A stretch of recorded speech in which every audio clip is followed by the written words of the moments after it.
Hello प्यारे बच्चों, आज हमारा क्वेश्चन है end of the chapter exercise का क्वेश्चन नंबर 7 करेंगे बेटा। The village playground is save as a square of side 40 metres. A path of width S metre is created around the playground for the people to walk. Find the expression for the area of the path in the term of S. भाई सबसे पहले देखो, एक गांव का playground है, ठीक है, वो किस शेप में? स्क्वायर शेप में, ठीक है बेटा। ये हमारा स्क्वायर शेप है, ठीक है, देख लेना बेटा, ये स्क्वायर है, बिल्कुल चारों साइड हमारी इक्वल होती। ओके, अब ये इसकी जो लंबाई है ना बेटा, उसकी जो प्लेग्राउंड शेप है द स्क्वायर साइड 40, तो इसकी जो है ना ये 40 है। कितनी है? 40 मीटर है, ठीक है। अब इसके चारों तरफ बेटा हमें एक क्या रास्ता बनाना है। तो भाई रास्ता बनाएंगे, तो हमने चारों तरफ इसके रास्ता बनाया, ये हमने इसके चारों तरफ क्या बना दिया? रास्ता। अब इसकी जो चौड़ाई है ना बेटा, एस मीटर है, यहाँ एस, ये एस इधर होगा, एस मीटर इधर होगा, और एस मीटर तो इधर भी होगा, भाई रास्ता तो इधर भी होगा, तो एस मीटर इधर होगा।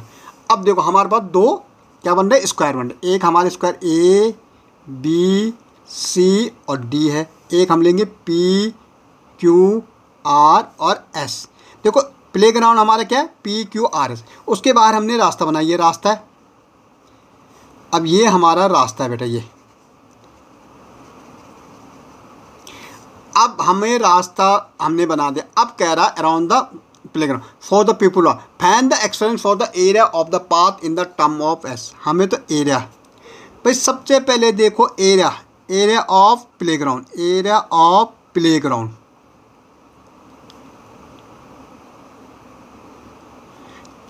क्या हमारा? पी क्यू आर एस का। भाई क्या होता है हमारा? साइड इंटू साइड होता है कि नहीं होता? ठीक है, अगर हम देखेंगे तो एरिया क्या होता है इसका? साइड इंटू साइड होता है। ओके, अगर हम इसका निकालेंगे बेटा तो क्या हो जाएगा? 40 इंटू 40 हो जाएगा। मीटर में तो मीटर कितना हो जाएगा? 1600 मीटर का स्क्वायर हो जाएगा। ये तो हमारा बेटा प्लेग्राउंड का आया। अब हमें निकालना भैया रास्ते का निकालना, तो इसके लिए बाहर वाले का भी पता होना चाहिए हमें। बाहर वाले का क्या होना चाहिए? हमें एरिया पता होना चाहिए, तभी रास्ते का निकलेगा। क्योंकि जब हमें बाहर वाले स्क्वायर का पता होगा तो हम अंदर वाले स्क्वायर को माइनस कर देंगे तो हमारा रास्ता आ जाएगा, ठीक है। तो एरिया ऑफ पाथ तो हम सिंपली भी कर सकते हैं, area of path, area of path क्या हो जाएगा बेटा? एरिया ऑफ, भाई क्या लिख सकते हैं? ऑटर स्क्वायर लिख सकते हैं, भाई बाहर भी तो स्क्वायर ही बन रहा है, outer square minus area of playground, भाई वो भी स्क्वायर ही है। इनर, इनर भी लिख सकता है, इनर स्क्वायर। अब देखो बेटा, अगर हम ऑर्डर का बात करेंगे तो हमारा क्या है भाई? देखो ये देखो साइड क्या हो जाएगी, पहले हमें समझना होगा कि साइड क्या हो जाएगी। साइड हो जाएगी भाई 40 तो है, तो एस एक तरफ जुड़ रहा, इधर एस जुड़ रहा, तो एस और एस इधर भी जुड़ रहा, भाई दोनों तरफ एस मीटर लंबा हो रहा ना, तो एस यहाँ भी जुड़ रहा, तो क्या हो जाएगा? 40 + 2 एस इसकी साइड हो रही, तो क्या हो जाएगा बेटा? 40 + 2 एस हो जाएगा, और माइनस, ठीक है, area of the outer square, तो साइड इंटू साइड स्क्वायर होता, तो क्या हो जाएगा?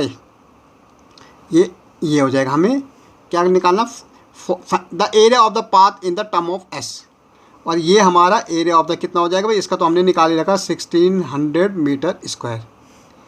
अब देखो बेटा इसको हम करेंगे तो ये आ जाएगा ए स्क्वायर माइनस बी स्क्वायर के फॉर्म में, ए स्क्वायर प्लस बी स्क्वायर क्या? 4s स्क्वायर, और प्लस 2ab, 2 देखो 2a हमारा 40 है और b कितना है? 2s है, तो 80 160 आ जाएगा।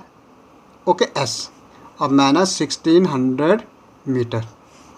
अब देखो बेटा, अगर हम चाहें तो ये माइनस में ये ख़त्म और ये ख़त्म, ये भी मीटर स्क्वायर में होगा बेटा। ओके, ये दोनों ख़त्म हो जाएंगे, तो हमारे पास बच क्या रहा? 4s square. देखो हमारे पास बच क्या रहा है? देखो ये हमारा 1600 मीटर स्क्वायर है, ये क्योंकि मीटर स्क्वायर में हमारा, और ये भी, तो ये ख़त्म हो जाएगा, यहाँ माइनस में प्लस ख़त्म हो जाएगा। हमारे पास क्या होगा? 4s + 160 एस बच रहा। तो अगर मैं चाहूँ बेटा 4s को अगर मैं बाहर ले तो मेरे पास बचेगा क्या? एस, और यहाँ 4 4 से 40, ठीक है, एस बचेगा, तो ये हमारा बच रहा बेटा, ठीक है। तो ये हमारा क्या बच रहा? हमें ये हमारा बचा, तो हमारा क्या होगा? लेंथ हो जाएगी, ये ब्रेथ हो जाएगी। ओके।